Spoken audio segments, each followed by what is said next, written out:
दोपहर का वक्त है, बारियाबी की इजाज़त चाहते हैं उमर खत्ताब रज़ियल्लाहु अन्हु बारगाह रिसालत में। अल्लाह के नबी गर्मी की शिद्दत की वजह से ऊपर का जो जिस्म है वो खुला हुआ है, खजूर की चटाई पर वो लेटे हैं कि जहाँ जिब्राइल का सफ़र ख़त्म होता है वहाँ से आपका सफ़र शुरू होता है। वो खजूर की चटाई पर बड़े सादगी से लेटे हैं, उठकर बैठते हैं। जब उमर खत्ताब दाखिल होते हैं हुजरे में, तो खजूर की चटाई के निशानात पुष्ट अत्थर पर छपे हुए हैं, क्योंकि वो जो वजह तबलीग कायनात मोहम्मद अरबी सल्लल्लाहु अलैहि खत्ताब उस कैफियत को देखकर, निशानात को देखकर जारी करते हैं, रोते हैं धाड़े मार मार कर कि आपका मुकाम मर्तबा अल्लाह ने इतना बुलंद किया है और आप इस आजिज़ी से इस अंदाज में यहाँ लेटे हैं। तो अल्लाह के नबी ने तारीखी जुमला दोहराया जो शर्फ बशरियत की अतमाम है कि आपने फरमाया कि उमर तुम नहीं चाहते कि मैं अल्लाह का शुक्रगुजार बंदा बन जाऊँ।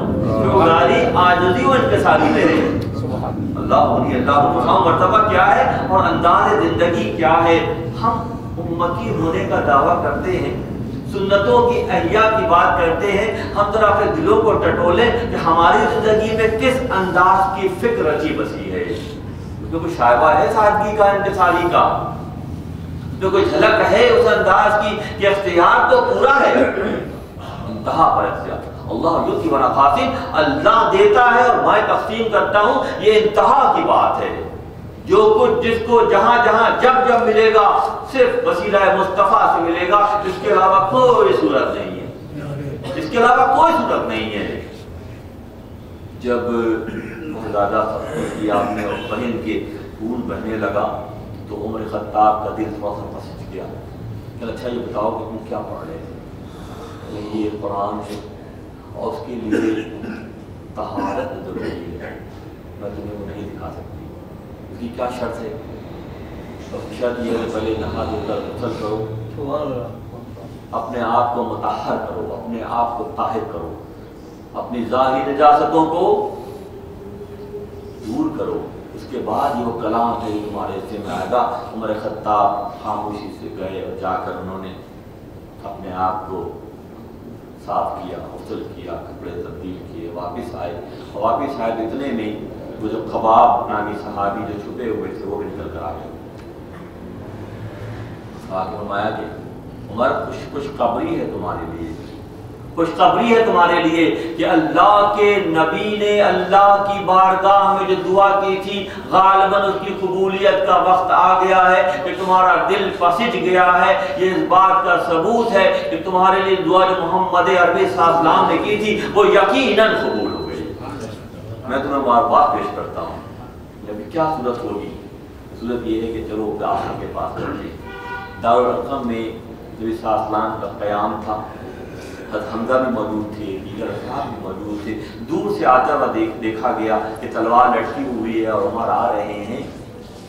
हमजा ने फरमाया कि ठीक है आने दो। अगर क्योंकि मशहूर थी ये बात, मुसलमानों के साथ सख्ती की जा रही थी, नौ-मुस्लिमों के साथ सख्ती की जा रही थी, तो ये बात मशहूर थी कि उमर मुआफ़क़त नहीं बल्कि मुखालफत में आ रहे थे। ये बंद किया था।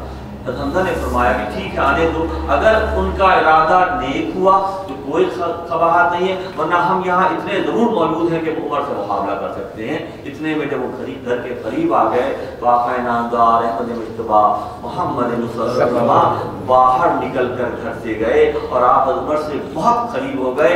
आपने उनका जुब्बा मुबारक को खींचा और ये पूछा कि उमर क्या अभी तुम्हारे सही होने का वक्त नहीं आया?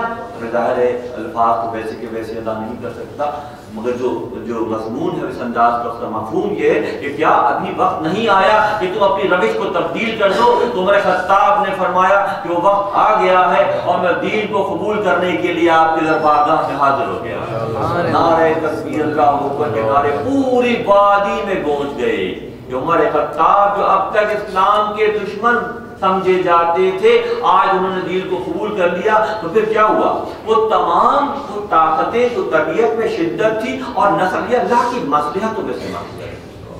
जो चाहता है युखरिज हय्या मिनल मय्यत अला कुल्ली शै, हर शय पर अल्लाह कादिर है। जो पूरी ताकत को जो मानफी अंदाज में अब तक इस्तेमाल होती रही, इस्लाम की तक़वियत और इस्लाम के मामलात को बेहतर करने के लिए अल्लाह ने मुंतखब कर लिया। सारी शक्तियाँ जो पहले थी, पहले मुसलमान छुप छुप कर नमाज पढ़ते थे, दो दो चार चार की टोलियों में। आप ऐलान किया कि अब जब हम हक पर हैं तो हमने छुपने की जरूरत नहीं है। जैसे ही आपके ऐलान सबसे बढ़कर जो जैसे आपने दीन कबूल किया, अल्लाह के नबी के हाथ दस्त हक फरत पर इस्लाम कबूल किया, तो अबू जहल जो है रिश्ते में उमर खत्ताब के मामू का मामू था। आप सबसे पहले उसके दरवाजे पर गए, जाके दरवाजे पर बताया कि अब तक जो करते रहे वो तो हो गया, अब मैं दीन कबूल कर चुका हूँ, अब मैं इस्लाम ला चुका हूँ, इस बात को अच्छी तरह सुन लो। तो अबू जहल ने इंतहाई नफरत से, इंतहाई बुरे एहसास के साथ अपना दरवाज़ा बंद कर लिया। उमर खत्ताब वापिस आते हैं और मताफ में ऐलान करते हैं, काबे के सहन काबा में ये ऐलान करते हैं कि ऐ कुरैश, अब सुन लो कि मोहम्मद अरबी की पुष्पनाही के लिए उमर ने अपने आप को वक्फ कर दिया है। कि जब आप जाते हैं और आप ये ऐलान करते हैं अपना, तो कुरैश के नौजवान, दीगर क़बाइल के नौजवान आपके साथ बाज़ भी जाते। ये सिलसिला चलता रहा। मुसलमान जो है फिर वो मताफ में बाकायदा फिर उमर की सरकर्दगी में नबी सल्लल्लाहु और दीगर असहाब जो है अपनी नशिस्तें वहाँ तबलीग दीन की सजाने लगे। क्यों? उमर खत्ताब को अल्लाह ने दीन को मजबूत करने के लिए पसंद कर लिया। ये सिलसिला इसी तरह चलता रहा और आपकी तबीयत और आपकी तबीयत जो सख्ती का जो पहलू था वो सारा का सारा फिर इस्लाम की सरबुलंदी के लिए वक्त हो गया। आप हर जगह नबी सल्लल्लाहु की पुष्पनाही के लिए मौजूद रहते और ज़बान दहल ऐलान करते कि यही दीन हक है, अब शिर्क की इस माशरे में कोई गुंजाइश नहीं है। मगर बात वही है कि सब हिजाब दिल बसुए दीदशुद जो गरज आमद हुनर पोशीदा शुद, सैकड़ों हिजाबात आँखों के रास्ते दिल पर पड़ जाते हैं और जब गरज आती है तो हुनर छुप जाता है। मुसलमानों पर सख्ती का सिलसिला बहुत बढ़ गया मक्का के मायने में। सरदारों और जैसे बड़े नाम के उन पर तो कोई सख्ती नहीं होती थी ज़्यादा, मगर आम हजरत बिलाल हाबशी का वाक़या मैंने पहले बयान किया है और अम्मार यासिर जैसी शख्सियात जो थी इन पर बहुत ज़्यादा सख्ती की जाने लगी। और छठी नबवी ही में पहली बार मदीना मुनव्वरा से जो वक्त आया था हज के मौके पर और उन्होंने अल्लाह के नबी के साथ जो मुलाकात की थी, उसके बाद और मदीना आने की दावत दी थी, तो पहले मरहले में छठी नबवी में अल्लाह के नबी ने मुसलमानों को मक्का से हिजरत का बाकायदा हुक्म दिया कि अब जो है यहाँ की ज़मीन मुसलमानों के लिए तंग होती जा रही है, मुश्किल होती जा रही है, दिन ब दिन हालात जो है बद से बदतर होते जा रहे हैं। उसी ज़माने में फिर वो जो माशरती बाइकाट का सिलसिला भी हुआ। तो पहले मरहले में हज़रत बिलाल हाबशी और अम्मार बिन यासिर ने मक्का मुकर्रमा से हिजरत मदीना की तरफ की और दूसरे मरहले में फिर उमर खत्ताब और आपके खानवादे और आपके अहबाब ने मक्का से हिजरत करके मदीना मुनव्वरा की तरफ अपना सफर शुरू किया। इस पूरे मक्के के माहौल में उमर खत्ताब की शख्सियत के शामिल होने के बाद दीन के काम के फ़रोग़ के हवाले से मज़ीद आसानी एक तरफ हुई और दूसरी तरफ सख्तियाँ भी हुई। मगर अल्लाह की मसलहत ये थी कि आप और आपके अहबाब, अल्लाह के नबी और आपके अहबाब आहिस्ता आहिस्ता अहबाब जो है वो असहाब मदीने की तरफ हिजरत करते गए और तेरहवीं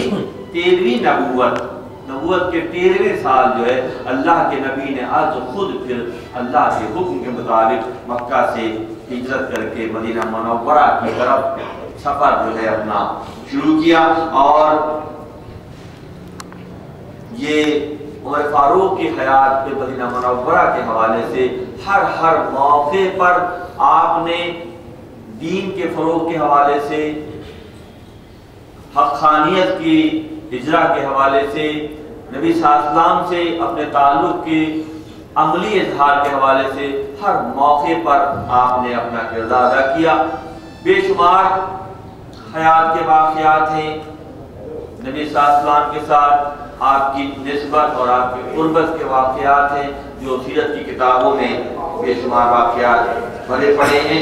और हमारी और आपकी ज़िंदगी में दायरा बशरियत में हमारे लिए पैगाम ये है کہ ہم اصحاب کے مقام و مرتبے کو اس انداز میں سمجھیں کہ جو قرآن کی ترتیب ہے، جو اللہ کے نبی نے جن سے محبت کر کے دکھایا ہے، ہم اس کو اسی انداز میں لیں۔ تو خلیفہ ثالث، خلیفہ ثانی حضرت عمر خطاب ایک انتہائی قد آور شخصیت اسلامی تاریخ کے، اور بعد کے دور میں عمر خطاب کا واقعہ مختلف مسئلے کے مختلف حکایتوں میں بھی آیا ہے کہ ایک موقع پر ایسا ہوا کہ کیسر روم کا جو ایلچی تھا وہ مدینہ منورہ آیا، اور آ کر اس نے لوگوں سے پوچھا کہ یہ امیر المومنین عمر کا محل کہاں ہے؟ عمر کا محل کہاں ہے؟ لوگوں کا عمر کا کوئی محل نہیں ہے، عمر کا کوئی محل نہیں ہے۔ عمر انتہائی اتنا بڑا ہی اسلامی سلطنت کے جو خلیفہ ہیں ان کا محل نہیں ہے، کیسے رہتے ہیں؟ بہت سادگی سے رہتے ہیں۔ وہ تربیت جو اللہ کے نبی نے کی تھی وہ ہر دور میں نمایاں نظر آ رہی ہے۔ تو ایک بوڑھی خاتون سے کیسر روم کی نے پوچھا کہ عمر کہاں ملیں گے؟ کہا کہیں درخت کے نیچے سو رہے ہوں گے، آرام کرو، دوپہر کا وقت ہے، گرمی کا وقت ہے۔ تو دیکھا کہ ایک درخت کے نیچے تلوار جو ہے رکھی ہوئی ہے اور آپ آرام فرما رہے ہیں، جیسے سبھی ایک پتھر رکھ کر۔ تو کیسر روم کے ایلچی جو روم سے عمر سے ملنے کے لیے آیا تھا، اس کے جسم پر کپکپی طاری ہو گئی۔ میں نے بہت بڑے بڑے بادشاہوں کے دربار دیکھے ہیں، میں نے جنگلوں میں شیروں کے ساتھ مقابلہ کیا ہے، مگر یہ ایک سوتے ہوئے آدمی سے میرے دل پر دہشت طاری ہو رہی ہے، کیونکہ آپ کو اللہ نے اس انداز میں نوازا کہ آپ کی پوری شخصیت سراپا روب تھی۔ آیا تو اس کا عملی اظہار اس انداز میں تھا کہ عمر خطاب کی شخصیت روب تھا۔ تو اس کیسر روم کے ایلچی نے یہ کہا کہ اس سوتے ہوئے آدمی سے مجھے ڈر لگ رہا ہے، اس لیے کہ اس کی شخصیت میں اتنی بڑی سلطنت کا یہ مالک ہے اور اس انداز میں سادگی سے ہو رہا ہے۔ تو سادگی کی فضیلت یہ ہے کہ اللہ تعالیٰ کی مشیت شامل ہو جاتی ہے اور اس نتیجے میں لوگوں کے دلوں پر اس کا روب طاری ہو جاتا ہے۔ یہ پیغام اللہ کے نبی نے اور آپ کے اصحاب نے، آپ کے قریبی اصحاب نے یہ کر کے دکھایا